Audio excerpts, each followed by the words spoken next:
Assalamualaikum warahmatullahi wabarakatuh. Bagaimana kabarnya para santri semuanya? Semoga Allah Subhanahu wa Ta'ala senantiasa memberkahi hidup kita dan memberikan kesehatan kepada kita semuanya.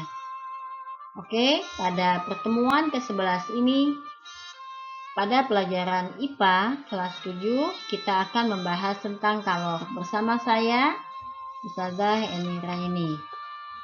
Kita ucapkan terlebih dahulu dengan Bismillahirrahmanirrahim. Kalor merupakan bentuk energi yang berpindah dari benda yang suhunya tinggi ke benda yang suhunya rendah ketika kedua benda bersentuhan.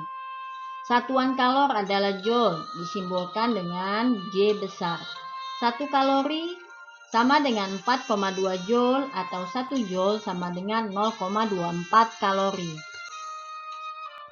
Pengaruh kalor terhadap suhu zat. Jika suatu zat menyerap kalor, maka suhu akan naik. Dan jika suatu zat melepas kalor, maka suhu akan turun. Sebagai contoh, segelas air panas, kita masukkan segelas es batu sehingga didapatkan air hangat.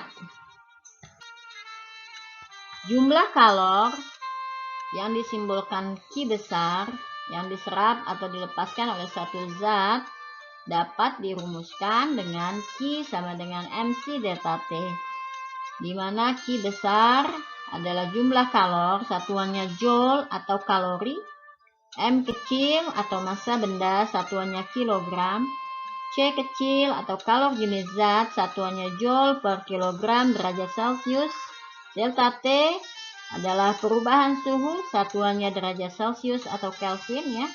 Delta T ini juga dapat didefinisikan suhu akhir dikurangi suhu awal atau T besar kurangi T0. Contoh soal yang pertama. Sebuah lempengan tembaga bermassa 1,2 kg didinginkan dari suhu 100 derajat Celcius menjadi 10 derajat Celcius. Berapakah kalor yang dilepaskan oleh tembaga tersebut jika kalor jenis tembaga 900 joule per kilogram derajat Celcius? Jawaban soal yang pertama. Dari soal diketahui massa zat 1,2 kg, kalor jenis zat atau C kecil yaitu 900 joule per kilogram derajat Celcius, sedangkan delta T atau perubahan suhu yaitu 100 kurangi 10 yaitu 90 derajat Celcius. Ditanya jumlah kalor yang dilepaskan atau Q besar yang dilepaskan. Kita pakai rumus Q sama dengan MC delta T, di mana M 1,2 dikali dengan C 900 dikali dengan delta T 90 sehingga dihasilkan Q-nya 97.200 joule. Kalau ingin kita jadikan kilojoule, kita bagi dengan 1000 ya, sehingga 97.200 dibagi 1000 didapatkan 97,2 kilojoule. Jadi, kalor yang dilepaskan atau jumlah kalor yang dilepaskan sejumlah atau sebanyak 97,2 kilojoule. Contoh soal yang kedua. Dinda memanaskan 2 kg besi dari suhu 15 derajat Celcius menjadi 100 derajat Celcius. Berapakah kalor yang diperlukan untuk memanaskan besi tersebut jika kalor jenis besi 460 joule per kilogram derajat Celcius? Baik, jawaban soal yang kedua. Dari soal diketahui massa zat 2 kg, kalor jenis zat besi yaitu 460 joule per kilogram derajat Celcius, sedangkan perubahan suhunya yaitu 100 kurangi 15 sama dengan 85 derajat Celcius. Ditanya jumlah kalor atau Q besar. Kita memakai rumus Q sama dengan M C delta T, di mana M ini 2, kita kalikan dengan C-nya itu 460, kemudian kita kalikan dengan delta T-nya 85. Sehingga didapatkan hasilnya 78.200 joule. Sehingga kalau kita ingin jadikan kilojoule ya, kita bagi dengan 1000. 78.200 dibagi 1000 dihasilkan 78,2 kilojoule. Jadi kalor atau jumlah kalor yang dihasilkan adalah 78,2 kilojoule. Kalor laten, kalor yang dilepas atau diserap pada saat perubahan wujud zat. Satuannya joule per kilogram. Kalor laten terdiri dari dua, yaitu yang pertama kalor lebur, simbolnya L besar, sama artinya dengan kalor beku. Untuk mencari kalor lebur, kita memakai rumus L besar sama dengan Q bagi M, atau Q sama dengan M kali L. Jika pakai segitiga rumus ya, di mana Q sama dengan M kali L. Kalor lebur yaitu kalor yang diperlukan oleh satu satuan massa zat padat untuk mencair atau melebur pada titik leburnya. Sedangkan titik lebur adalah suhu zat ketika melebur. Kalor beku adalah kalor yang diperlukan oleh satu satuan massa zat cair untuk membeku pada titik bekunya. Sedangkan titik beku adalah suhu zat ketika membeku. Contoh soal kalor lebur. 500 gram es bersuhu 0 derajat Celcius. Hendak dicairkan hingga keseluruhan es menjadi air yang bersuhu 0 derajat Celcius. Jika kalor jenis es adalah 0,5 kalori per gram derajat Celcius dan kalor lebur es adalah 80 kalori per gram, tentukan banyak kalor yang dibutuhkan. Nyatakan dalam kilokalori atau KKL. A 30 KKL, B 40 KKL, C 50 KKL, D 60 KKL. Oke para santri, ini bahasan dari soal kalor lebur. Dari soal diketahui massa zat yaitu 500 gram. Kalor jenis es yaitu 0,5 kalori per gram derajat Celcius. Sedangkan kalor leburnya diketahui 80 kalori per gram. Ditanya kalor leburnya atau jumlah kalor lebur dinyatakan dengan simbol Q lebur. Nah, kita pakai rumus Q L sama dengan M dikali L besar. Di mana M itu 500 gram dikali dengan jumlah kalor leburnya 80 kalori per gram. Sehingga didapatkan 40.000 kalori. Nah, kalau kita mau jadikan kilokalori berarti dibagi dengan 1000. Maka 40.000 dibagi 1000 dihasilkan 40 kilokalori. Jadi, jumlah kalor lebur adalah 40 kilokalori. Jawabannya adalah B. Yang kedua yaitu kalor uap atau simbolnya adalah U besar. Kalor uap ini sama dengan kalor embun. Dirumuskan U besar sama dengan Q dibagi M, atau Q sama dengan M kali U. Kalor uap adalah kalor yang diperlukan oleh satu satuan massa zat cair untuk menguap pada titik didihnya. Sedangkan titik didih adalah suhu zat ketika mendidih.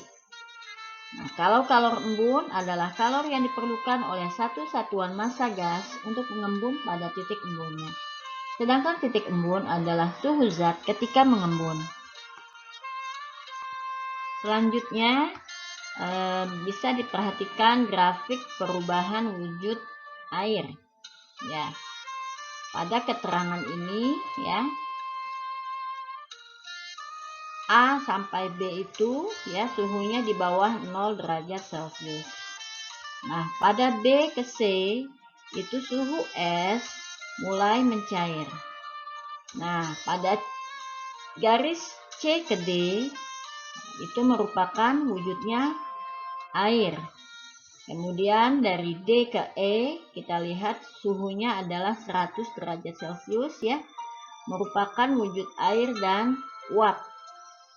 Proses penguapan atau airnya menguap. Nah, titik uap air sama dengan titik embun uap, yaitu 100 derajat Celcius. Oke, para santri, Pada slide ini ditampilkan grafik perubahan wujud air. Q1 dari minus ya sekian derajat Celcius ya menuju 0 derajat Celcius, sehingga didapatkan jumlah kalor pada garis yang pertama atau Q1 ya bisa kita cari dengan rumus M kali C kali delta T. Pada Q2 garisnya lurus ya, suhunya 0 derajat Celcius. Pada proses Q2 ini es mulai mencair, sedangkan suhunya sama, yaitu 0 derajat Celcius. Sehingga Q2 kita pakai rumusnya M kali L. Pada proses Q3 itu dari suhu 0 derajat Celcius sampai 100 derajat Celcius. Garisnya miring ya, sehingga kita pakai rumus Q3 sama dengan M kali C kali delta T. Kemudian pada proses yang keempat, Q4 ya, kita lihat suhunya 100 derajat Celcius. Nah, suhu ini ya merupakan suhu air mengalami penguapan. Ya, terjadi perubahan wujud air dari cair menjadi uap. Sehingga kita bisa menggunakan rumus Q4 sama dengan M kali U.